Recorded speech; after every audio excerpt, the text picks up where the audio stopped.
ID को identify कर ले, उससे क्या दूध का दूध पानी का पानी हो जाएगा। पुलिस का जो प्राथमिक तौर पर पुलिस का जो कहना है कि भाई ये घटना अफवाह है, झूठी है, तो प्राइमरी तौर पर ही अगर पुलिस इतना सा काम कर ले कि भाई ये जो घटना घटी है और ये सारी जो अफवाह शहर में फैल रही है कि 4 लड़कियां गायब है, तो इसी की जानकारी करने से, इस आईडी की जानकारी करने से ही पूरा मुद्दा दूध का दूध और पानी। और आइए अब आपको सुनाते हैं वो ऑडियो क्लिप जिसमें परिषद का एक युवक लड़की से बात कर रहा है जो कई सनसनीखेज खुलासे कर रही है। तुम लोग यहाँ हो छावनी में क्या? ये तो हमारा नेटवर्क चल रहा है क्या? अरे बेटा खाना खा ले बेटा, हमारी टेंशन बिल्कुल मत कर, तू तेरी टेंशन कर बेटा। क्या मेरी तो यही टेंशन है कि 2 मिनट बाद मुझे इतना सा पता लग जाए, कुछ भी दिखाई दिया, वो मूल दे या कुछ भी। नहीं, ये यहाँ है, तुम छावनी में हो बेटा, वो जो पुलिया आती है ना छावनी की, वहाँ पे हो, उधर के। अरे वो तो मैं जानती हूँ, पर मुझे कोई स्थान दिखाई दे तो उसमें पढ़ के या कुछ करके कोई मौका पे तो आए। घबराना मत इन लोगों से, क्या है ना। बाहर निकलने के बाद भी अंदर तो पहले भाई साहब खेले, तो अंकल जी कल भी अंदर तो क्या है ना। लेकिन बाहर आने के बाद तू टेंशन मत करना। बाहर आने के बाद है ना क्या, कोई भी फिर तो ये कहीं नहीं जा पाएंगे। फिर क्या करेंगे? 2 जने तो हैं क्या? टेंशन मत कर, सब देख कर ही रहे यार बेटा। अब ये से पता नहीं चलता नहीं कि है कहाँ, भी ऐसे पता चल जाए ना, तेरी कसम तू कह दे जिस मकान को तोड़ हम लोग क्या। पर पता कहाँ चल रहा ना, पता नहीं चल रहा क्या। मेरे से पूछते हैं बार, पर मुझे पता ही नहीं मैं क्या बताऊँ। अंजलि कुछ कहते हो? तेरे से नहीं कहती? अंजलि को ये पता है कि आराम से वो आते में सो जाते हो, मोबाइल तो स्विच ऑफ कर देते हो, वापस निकल जाती। अरे बेटा बंद कर ले बेटा मोबाइल, अंदर रख ले, है ना, अंदर रख ले। क्यों? बैटरी भी खत्म हो जाएगी तो अपन कुछ कर भी नहीं पाएंगे क्या? तेरे पास बैटरी भी खत्म, अंदर डाल ले मोबाइल चालू। और अब खबरों में रुख कर रहे हैं भरतपुर का।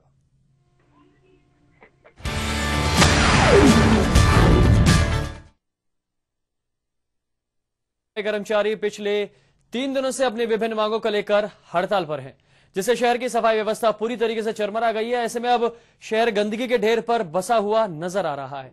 आज सफाई कर्मचारियों ने अपनी मांगों के समर्थन में एक रैली निकाली जो शहर के मुख्य मार्गों से होती हुई कलेक्ट्रेट पहुंची। यहां जनसभा के बाद कलेक्टर को ज्ञापन भी सौंपा गया।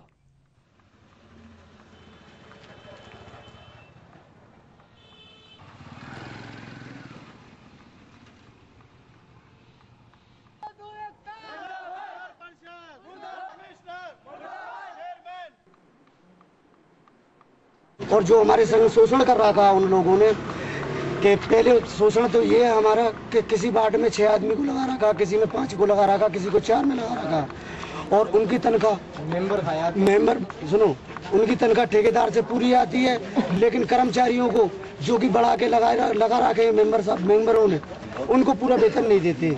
कि शहर में कर्मचारियों के पैसे खाए जा रहे हैं, सफाई में भारी घोटाला है, भारी अनियमितताएं, लेकिन कोई सुनवाई नहीं हो रही है, क्योंकि ये राज्य सरकार के कानून का खुलेआम उल्लंघन कर रही है। नगर परिषद एक प्राइवेट संस्था बन चुकी है, एक परचूनिया की दुकान बन चुकी है, वहाँ सरकार कानून की कोई पालना नहीं हो रही है। राज्य सरकार के आदेश हैं कि चेक से पैसे मिलने चाहिए इनको कर्मचारियों को, लेकिन नहीं, वो पार्षदों के हाथ में अपने हाथ से मतलब पूरा घाल में। और यहाँ रुक रहे एक और ब्रेक के लिए, फौरन लौट रहे हैं।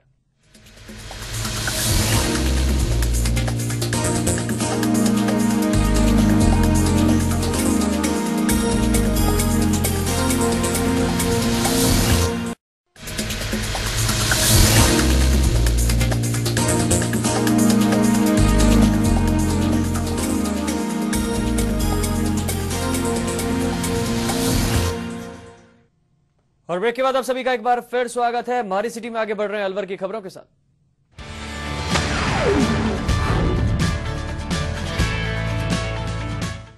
कांग्रेस के वरिष्ठ नेता रहे पंडित नवल किशोर शर्मा के निधन पर अलवर में भी गहरा शोक व्यक्त किया गया। गुजरात के राज्यपाल बनने से पूर्व पंडित नवल किशोर शर्मा अलवर से भी वर्ष 1996 में सांसद चुने गए थे। राजनीतिक देशभाव से दूर रहने वाले नवल किशोर शर्मा दूसरी पार्टी के नेताओं से भी आत्मीयता का रिश्ता रखते थे।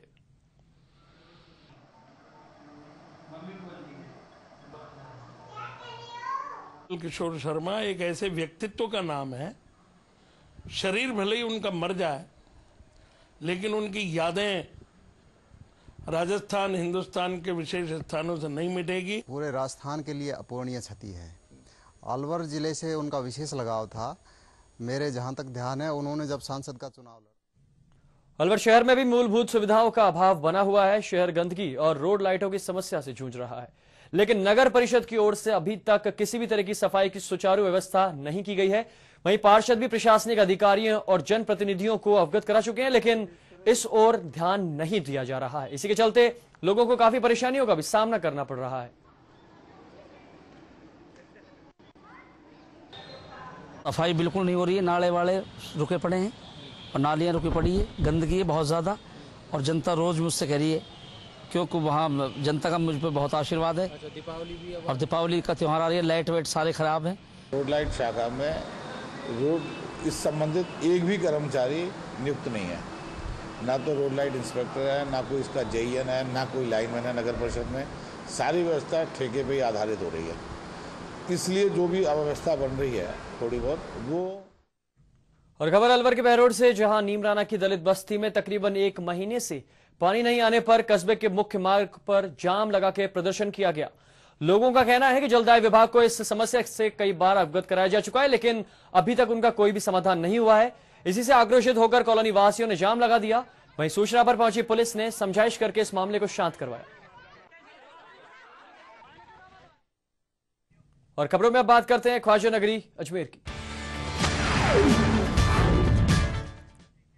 अजमेर की चामुंडा माता पहाड़ी की तलहटी के पास कुएं में एक अज्ञात महिला का शव मिला। ग्रामीणों की सूचना पर पहुंची पुलिस ने इस महिला के शव को कब्जे में लेकर शिनाख्त के काफी प्रयास किए जा रहे हैं। वहीं महिला के नेपाली होने की आशंका जताई जा रही है।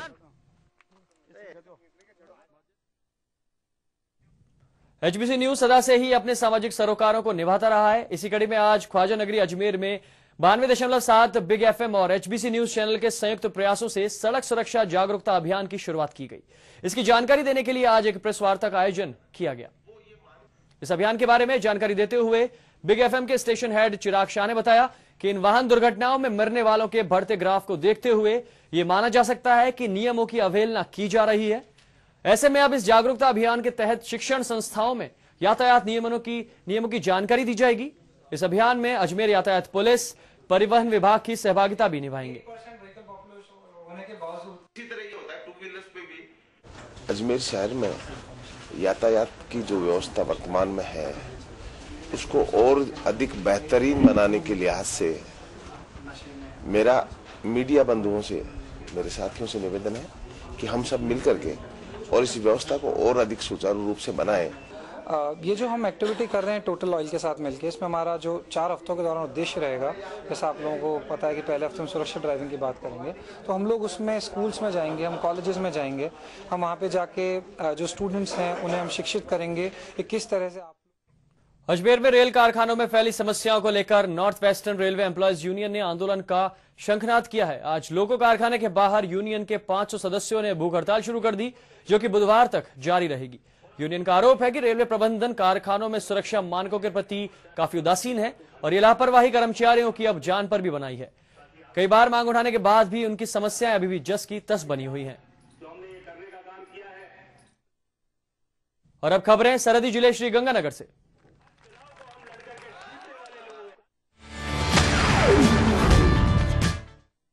श्रीगंगानगर में कुछ पार्षदों ने नगर नियुक्त परिषद आयुक्त का घेराव किया और टेंडर प्रक्रिया को निरस्त करने की मांग की है।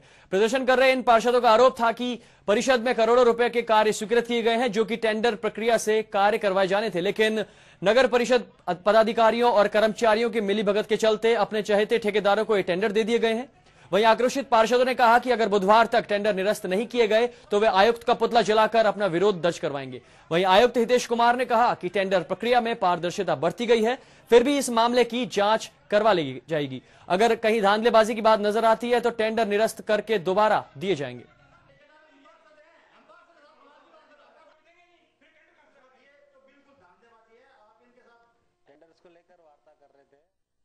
और अब खबरें नवाबी नगरी टोंक से।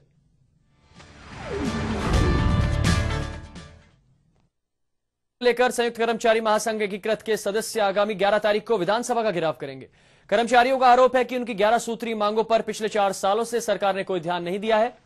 टोंक में संयुक्त कर्मचारी महासंघ के प्रदेश महामंत्री अबूबकर नकवी ने बताया कि बुधवार 11 अक्टूबर को हजारों की तादाद में कर्मचारी जयपुर के उद्योग मैदान में जुटेंगे। यहां से एक रैली के रूप में विधानसभा का घेराव किया जाएगा और अगर सरकार ने उनकी मांगे नहीं मानी तो उस रैली को एक महापड़ाव में बदल दिया जाएगा।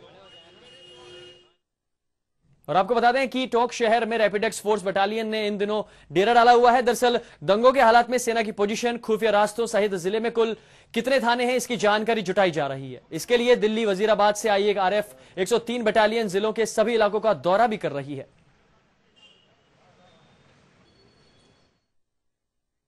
और टोंक के वनस्थली विद्यापीठ मामले में प्रशासन के नकारात्मक रवैये के कारण आज छात्राओं ने कन्या कॉलेज के बाहर जमकर प्रदर्शन किया और विद्यापीठ के VC के बयान की निंदा करके उनके खिलाफ जमकर नारेबाजी भी की। वहीं छात्राओं ने सरकार से छात्राओं पर हो रहे अत्याचारों को रोकने की मांग की है।